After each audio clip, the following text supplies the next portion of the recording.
Aging gracefully can be a challenging journey, but there's a calming and effective solution that's gaining popularity amongst aging women: gentle yoga. This ancient practice is proving to be a game changer for women who are looking to maintain their physical and mental well being as they age. Firstly, gentle yoga is designed to be accessible and adaptable, making it perfect for those with limited mobility. It helps improve flexibility, balance, and muscle strength, reducing the risk of falls and injuries. Secondly, gentle yoga has remarkable mental health benefits. It promotes relaxation, reduces stress, and enhances emotional well being. Now, this can be particularly beneficial for older women who may be dealing with the challenges of retirement, loss of loved ones, or health issues. Thirdly, gentle yoga fosters a sense of community. Participating in group classes create opportunities for social interaction, reducing feelings of loneliness and isolation, which can be common amongst aging individuals. Lastly, gentle yoga can assist with managing chronic pain such as arthritis or back pain through gentle movements and stretching. In summary, gentle yoga offers aging women a holistic approach to maintaining physical fitness, mental well-being, social connections, and pain management. It's a practice that empowers them to age gracefully and to live your best life. Tanya Bohr is an accredited somatic trauma-informed coach and owner and founder of Impart Clarity LLC, dedicated to helping high-achieving women heal from trauma so they can run successful businesses and live thriving lives. Based in Pittsburgh, Tanya has been providing trauma-informed coaching services for the past 2 years and has helped women overcome their past traumas and lead fulfilling lives. Tanya has a wealth of experience in coaching and trauma recovery. She is a narcissistic abuse specialist, a level 2 brain spotting practitioner, and is also a certified hypnotherapist. She believes in the power of body-mind connection and uses a holistic approach to help clients gain insight and release negative patterns. Tanya, thank you so much for joining us today. Thank you so much for having me. I appreciate the invite. So you help your clients overcome trauma from emotional and narcissistic abuse. How does a person know, first of all, that he or she is dealing with narcissistic abuse or emotional abuse, and then how do they know that they need help? Well, oftentimes they don't know what is happening. Most of my clients come to me and they say things like, I'm feeling really stuck. I'm doubting myself a lot. My confidence is shot. I don't feel the same as I used to. Something is off. I don't know, I want to do these things, but I don't know how to do them. And I'm kind of stuck and scared to move forward with my business or my life, and they're just feeling really insecure, feeling kind of nervous and not confident about their lives the way that they used to be, but they don't really understand why. Some of them may understand that, they may have been in like an abusive relationship in as much as it was verbally abusive, but not understanding the complexities of potentially being in a relationship that was really, really toxic and with somebody with a lot of narcissistic tendencies. And how do you define narcissistic abusive, emotional abusive relationship environment? Sure. So there's a difference between having a relationship with somebody with narcissistic tendencies and being in a relationship with someone who has narcissistic personality disorder. Two completely different things.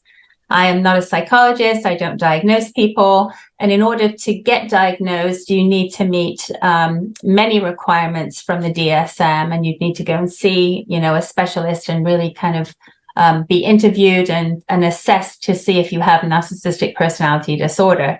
So no narcissist, just by the nature of being a narcissist, is ever going to say, I think I'm going to go to the doctors. There might be something wrong with me. So chances of you getting that diagnosis are pretty rare. But what we do see in a lot of relationships is a lot of really toxic behaviors around gaslighting, which means just basically putting somebody down and saying, that's not true, that's not what I said, or that's not what I meant, and just basically dismissing your responses to them. Things like control, whether it's finances, controlling that you work or don't work, perhaps controlling who your friends are and choosing your friends for you. There's a lot of different red flags that can show up. Abuse doesn't necessarily have to be physical. You don't need to be hit in order to be abused. And I think a lot of people don't realize that. A lot of the times I'll hear things like, well, he's kind of mean to me in front of my friends and he makes jokes at my expense, and I just kind of fluff it off. But that's abuse. That's really abusive. And so when you're looking at toxic behaviors, there's many of them. And based on my conversations with my clients, we can kind of dig a little bit deeper and find out what's happening in those relationships that's making them feel sad, unsafe, not heard, off. I don't feel myself. Like, what is that? And then once we get into understanding what's going on in the relationships, my goal is not to provide therapy, because I'm not a therapist. And oftentimes I will refer people to go to see a trauma-informed therapist, somebody that can help with CPTSD or PTSD, because oftentimes when you've been in those types of relationships, you do present with those things. But what my job is as a coach is to help them to understand that their lives don't have to be this way. If they want to, they can change the way that they respond. They can even stay married to that person if they want to. It's not my goal to, have people divorce people and move on with their lives, but it's my goal to help them understand that they have a choice and that they can change their own behaviors in order to impact the person that they're living with. And if that person that they're living with is emotionally intelligent and is wanting to fix that relationship, then there's a chance for that. If they really do have a lot of narcissistic tendencies, it's highly unlikely that they will change. And then that person needs to make that decision. Yes, interesting. So I was raised by my grandmother, call her my mom. She was she was physically and emotionally abusive. Yeah. So I developed, I guess, into adulthood, because I've heard that a lot of times you can come from an abusive childhood and attract that. Yes. Obviously, my guard was highly up. Yes. So any tendencies that appeared to be abusive, I was out. Yes.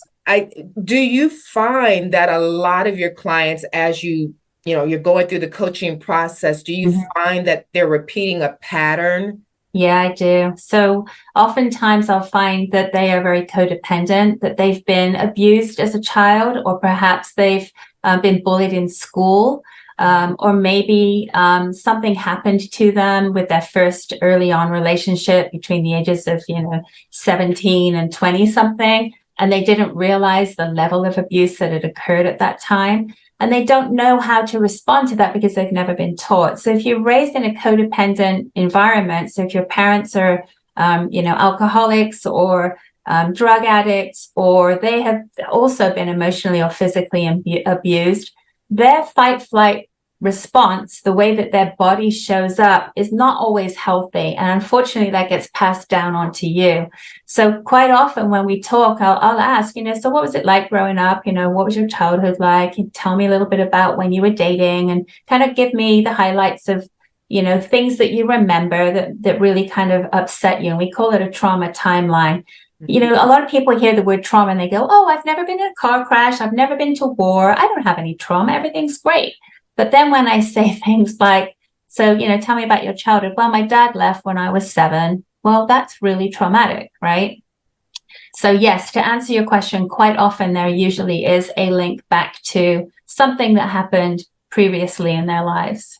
Yeah. So 2 quick points. You mentioned like people don't recognize that as trauma. I remember reading a book based on imagotherapy, and that a lot of people, although they had a great seemingly childhood, sometimes they can get, I guess, trauma induced just from the time that their mom left the room to go in the kitchen and they felt alone and abandoned. Yeah. And that could come up in relationships. So like stuff like that but kind of was shocking to me. Like, wow, you just never know what people respond to. But my other point, because I'm sure you're going to expound on when that. When you're working with your clients, do they learn how to, because I always believe in you teach people how to treat you. Yes. Yes, a narcissistic person, maybe they don't respond to that. I don't know. But like you mentioned, emotional intelligence, if their partner has that, if you're changing your behaviors and not accepting certain things, I assume that that person generally like, oh, well, I can't talk to her that way. So they'll eventually stop.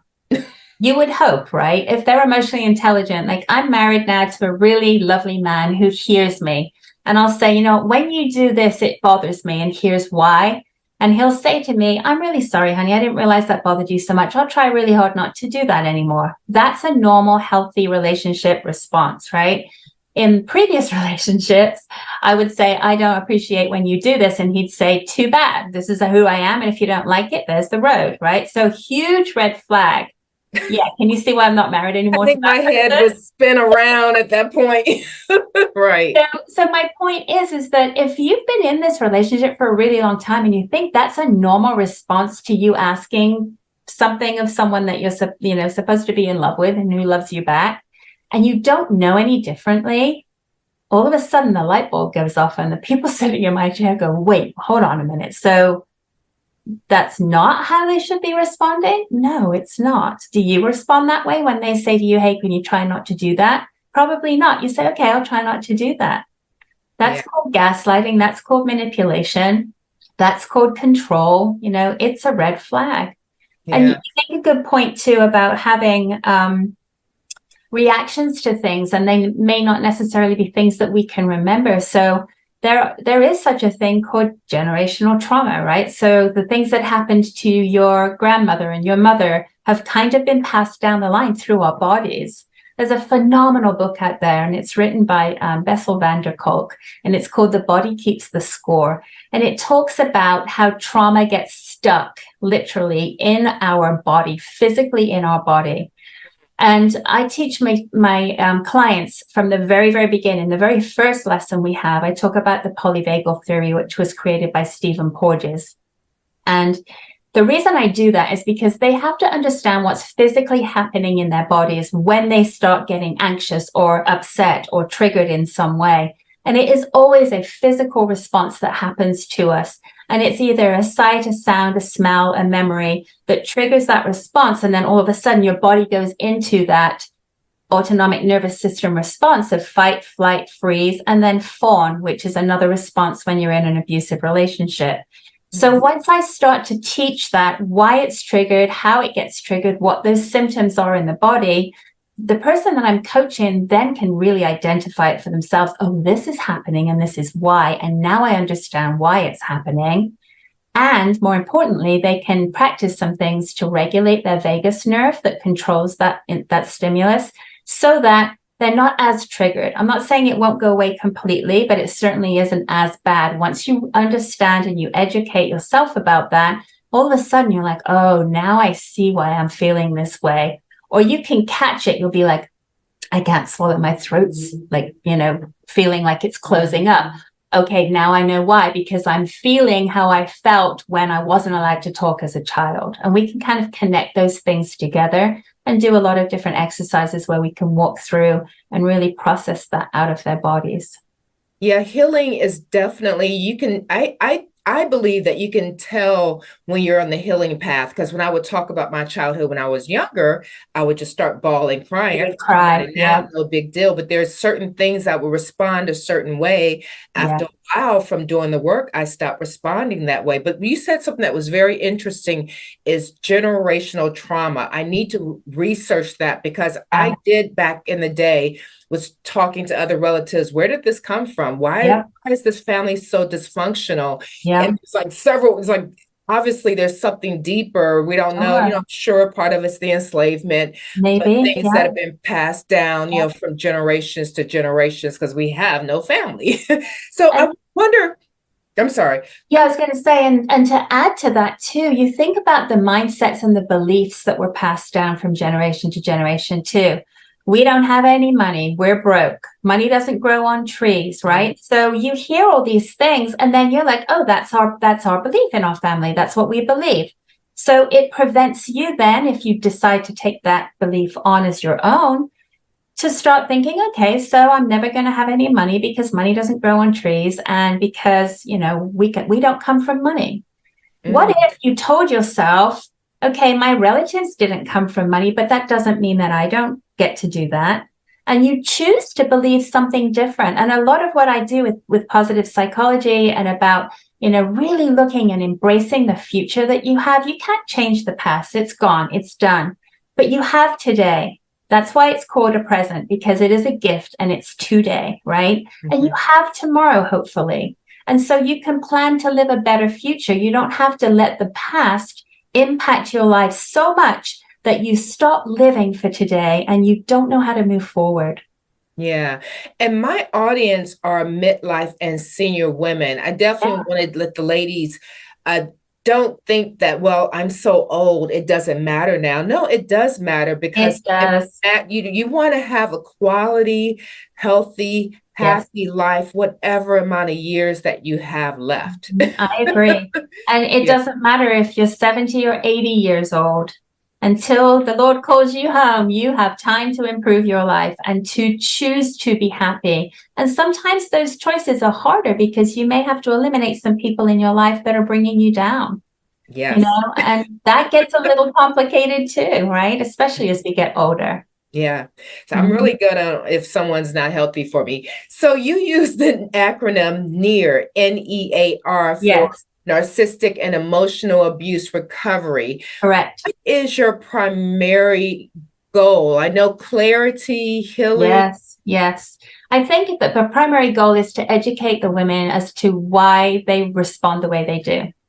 And also to be very, very clear about red flags that are in any relationships. And it's not just a partner or a spouse. It can be a friend. It can be a boss. It can be somebody at church that is manipulating you into helping all the time, even though you say no, and not respecting your boundaries. You know, these are not narcissistic personality disorder people. They're just people that don't have, you know, healthy boundaries and healthy traits.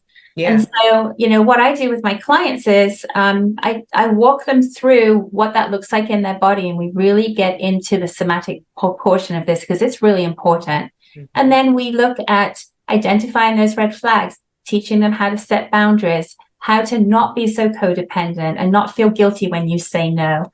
And then more importantly, what does the future look like for you? How can you get excited about that? One of the things that I offer, I do the coaching, as you said, but every year, and it'll be my third one this November, I have a retreat. And this year's topic is called Resilient Soul, Renew and Rise. And it is intended for women to come and be with other women who have challenges and learn how to become more resilient in life. Learn how to say no with grace, with kindness. You don't have to be mean about it, but also learning how to let some of the stuff that's not serving you just go by the wayside. And I do that jointly with a really sweet friend of mine, Angela. Angela Failer is a licensed therapist, and she's also an Eden energy medicine healer as well.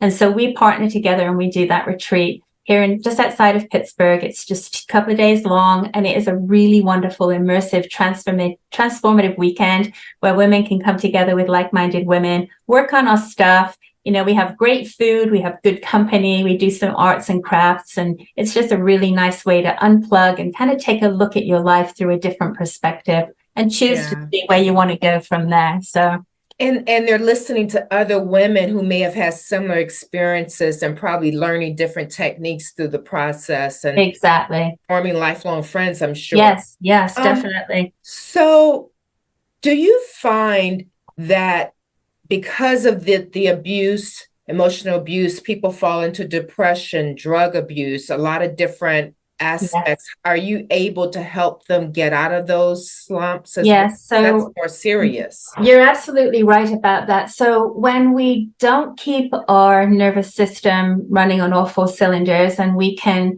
you know, kind of live more in what's called ventral vagal, where you're able to think clearly and converse and talk and enjoy life and have clarity and all of those things. when we don't keep ourselves regulated, and at that point, we can have a tendency to spiral down into dorsal vagal, and that's where the nervous system kind of shuts down. And if you leave it too long and you don't deal with those symptoms, that's when the depression comes about. That's when we're emotionally eating, and we're eating our feelings instead of, going and seeing a therapist or talking to a coach and really understanding what's going on with our bodies. And so, yes, unresolved trauma can really lead to many illnesses. You can, end up with a cancer or, an upset stomach, an irritable bowel syndrome type situation, or you can end up really depressed and not wanting to get out of bed. And so definitely it can cause some major health issues. Yes. Yeah, going back to Louise Hay, her books, how she talked about trauma and the body creates Yeah, other illnesses. it does. So, yeah, you help your clients create strategies, body mind strategies to heal themselves. Do you have like just a basic example of a client without, giving away anything too personal? Sure. Let me think. So I had a client who was going through a divorce, and it wasn't a usual divorce. It was a situation where her husband had had a whole other second life and was in a relationship with somebody for many, many years, and she found out about it. And he was actually engaged to another person while he was still married to her. And so while infidelity is traumatic in itself, that took this to a whole other level, and it shook her to the core. It knocked her confidence, and she is an extremely confident businesswoman. It knocked her confidence, knocked her self-esteem, made her second guess everybody in her life, not just her husband. Is my best friend really my best friend? Are the people that I work with, do they really like me? And just everything just imploded to the point where she seriously just couldn't get out of bed for several days. And for a couple of months after that, she was just really, really depressed, and she didn't really know what to do. And she saw a post that I had made about post-traumatic growth, and I had made a comment that, even though you go through these things, it is so possible that you will come out better in the end because of having gone through that. And she's like, how is that possible? And she sent me a message, and I'm like, I will show you, I will work with you. And now she tells everybody about working with me. She tells everybody that, if they have any kind of toxic relationship in their life, I'm her go-to person. And it really has helped shape her future because she didn't allow that to negatively impact the rest of her life. Yeah, so she walked away with specific strategies that she could use and tools that she can use going forward in her life. Yes, she did. So I teach a lot of different tools.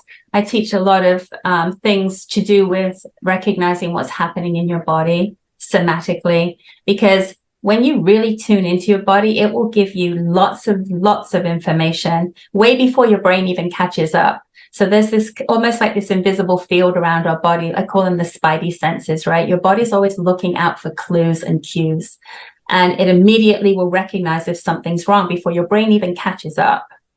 And when your brain catches up, you're like, oh, yeah, that's right. Okay, now I understand why that happened. And so you can avert some of the responses that you've been doing in the past because now you have education around why it's happening.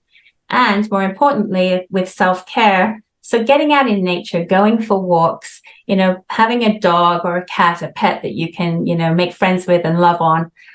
Being involved in your community, volunteering, doing things in your church, or, going and holding babies at the hospital. There's so many things you can get involved in. And while it seems like you're like giving more of yourself, you get so much back from that. And that helps to kind of regulate you and keep you in a really good place. So there's a lot of different ideas that we talk about, and they go through a whole book with me. I send them away with a whole bunch of worksheets each time. And we have really good dialogue about, specific personal information that they want to share. So every single person I coach with, it's an individual program that I do. The main topics, of course, are covered, but it's very, very individualized. Okay. So I'm just curious. When someone starts the program and they're healing themselves, Is Yeah. there a tendency for them to think that they can help their abuser heal as well? Of course, if they are codependent, that's exactly why they're doing it. Well, I'm going to get better so I can help him or her get better, right? It doesn't work like that. Hmm. The only one you can work on is you. The Mm, only person that you can change is you. And we definitely talk about that in the coaching for sure. yeah, Because yeah. most women want to fix other women, right? That's just kind of Mhm, our nature. That's what we do. We're mhm. fixers. But ultimately, when you're fixing other people, you're neglecting yourself. Yeah, that came to my mind because I have a friend that was years ago. She posted something on Facebook. I guess the guy she was dating had inner issues with love or whatever, and she was asking for a prayer for this guy or whatever. And I was thinking, I think he might need therapy or something. You Yeah, can he fix probably them. does. So, how would a potential client reach you? Do you have a consultation that you give to people so they can fill you out? I think I saw that you have a Yeah. workbook. Yeah, so they can go to my website. It's impartclarity.com, just like imparting clarity on the world, right? And the key is here, you actually will impart clarity on yourself. So impartclarity.com, at the very bottom of the webpage, you'll see a contact me, and typically we'll have a 15-20 minute chat, see what what you want to work on. I'll let you know what I suggest. There's many things that we can work through, whether it's just a one-time chat and a one and done type of thing if it's a little issue, and as long as a 6 or 8 week program as well. And then of course there's the retreat information on that website too, if anyone's interested in that. Okay, so they don't have to feel committed to a certain amount of time, but if they want to go beyond that 8 weeks, they could as well. Absolutely. So typically when I talk to somebody, I'll know whether they would need like 3 sessions, 6 sessions, 8 sessions, I'll know. And then they have the option. I have some clients that say, hey, I'm going to do 6 sessions with you and I'm going to see where I am. And they're good and they're ready to go and tackle the world and everything's great. And there are some clients that say, okay, I'm going to sign up for 12 sessions with you because I know I'm going to need that. And then they renew for another 12 sessions. So it's totally up to you. And it's very much as you're at your pace, as you feel comfortable. And I even had one client, I started this 2.5 years ago, and I worked with her for 6 weeks. And then I didn't hear from her for about a year. And then she just did another 12 weeks with me recently because there were some other things she wanted to come back with. So, yeah, it's great. Yeah, it's nice to have a sounding board, just It like is. when you Yeah. can release to and no Yeah. judgment. Exactly, no judgment. And that's the key, holding space for somebody. And, when you're coaching people versus, being a therapist talking with somebody, a therapist isn't really allowed to tell you what to do. And they're not even allowed to ask you some of the questions that would really give you the answers to what it is you should do. And with coaching, it's a little bit different because it's more of an education. And I'm walking along this path with you and I'm explaining what worked for me, what my experience was, and suggesting perhaps this may work for you, it may not. But also knowing that, hey, I can't help you. You need to go see a therapist is one of the things that I think is really important to know too. Yeah. Thank Yeah. you so much, Tanya, for joining us. And ladies, just go to her website to get more information. Thank you so much for having me. Thank you.